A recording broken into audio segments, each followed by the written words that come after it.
adalah hal yang sangat menarik apabila kita membahas jet tempur KFX, IFX atau Korean Fighter Experimental, Indonesian Fighter Experimental, karena jet tempur ini nantinya digadang-gadang akan menjadi jet tempur generasi 4,5 bagi Korea dan Indonesia.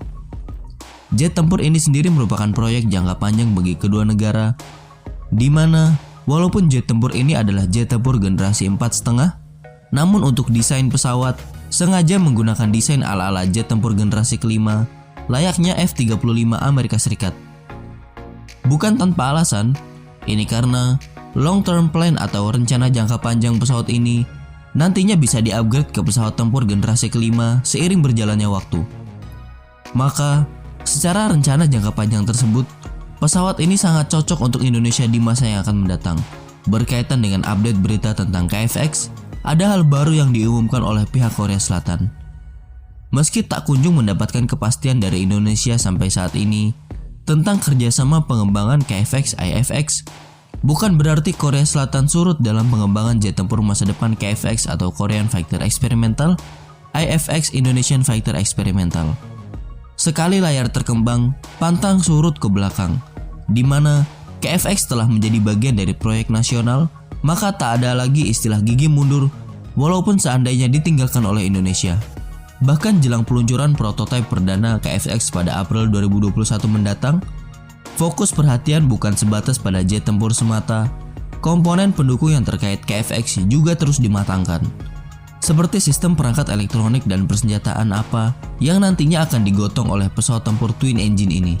Setelah pada pemberitaan sebelumnya, kita telah membahas rencana pengembangan rudal jelajah udara ke permukaan produksi dalam negeri Korea, termasuk integrasi rudal jelajah anti-bunker Taurus yang akan disandingkan untuk KFX, maka tak ketinggalan, Korean Fighter Experimental nanti akan dipersenjatai untuk bisa meluncurkan rudal anti kapal supersonik. Tentu yang diharapkan Korea Selatan untuk KFX bukan sekedar rudal impor, namun yang dikedepankan negeri ginseng ada rudal anti kapal produksi dalam negeri. Dikutip dari navalnews.com, disebutkan gambar desain pertama rudal anti kapal selam untuk Korean Fighter Experimental telah dirilis. Rudal anti kapal ini disebut sebagai 400 mm kelas Air to Ship Guide Missile 2. Rudal ini memiliki fitur propulsi ramjet ducted dengan jangkauan jelajah 500 km.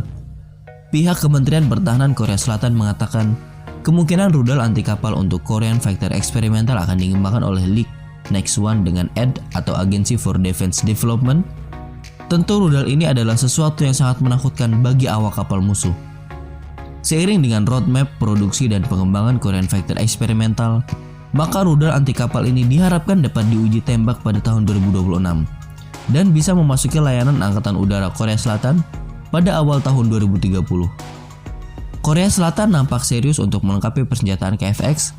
Selain mengembangkan rudal jelajah udara ke permukaan dalam negeri, pada 28 Mei 2020 kemarin, diumumkan rencana integrasi bom pintar atau GBU-12 PFUY-2 dari Raytheon, GBU-3138 Joint Direct Attack Ammunition atau JDAM dari Boeing, dan GBU-39B Small Diameter dari Textron untuk sistem senjata KFX.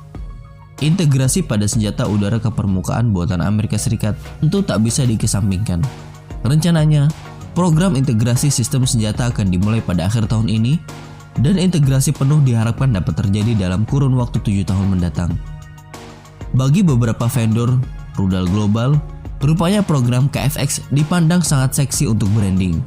Sebelumnya, MBDA Missile System dari Prancis pada November 2019 telah mengumumkan mendapat kontrak untuk mengintegrasikan rudal Meteor, jenis rudal udara ke udara jarak menengah, untuk kelak dipasangkan pada KFX. Rudal Meteor mampu melesat dengan kecepatan Mach 4 dan dapat menjangkau sasaran di jarak lebih dari 100 km. Melihat optimisme dari pabrikan rudal dan misil terbaik di dunia akan masa depan KFX, sehingga mereka berlomba-lomba untuk menjadi vendor utama jet tempur tersebut, tentu seharusnya kita juga memiliki optimisme yang sama untuk KFX IFX di masa yang akan datang. Nah, bagaimana menurut kalian tentang update baru berita dari KFX ini? Sampaikan pendapat kalian di kolom komentar.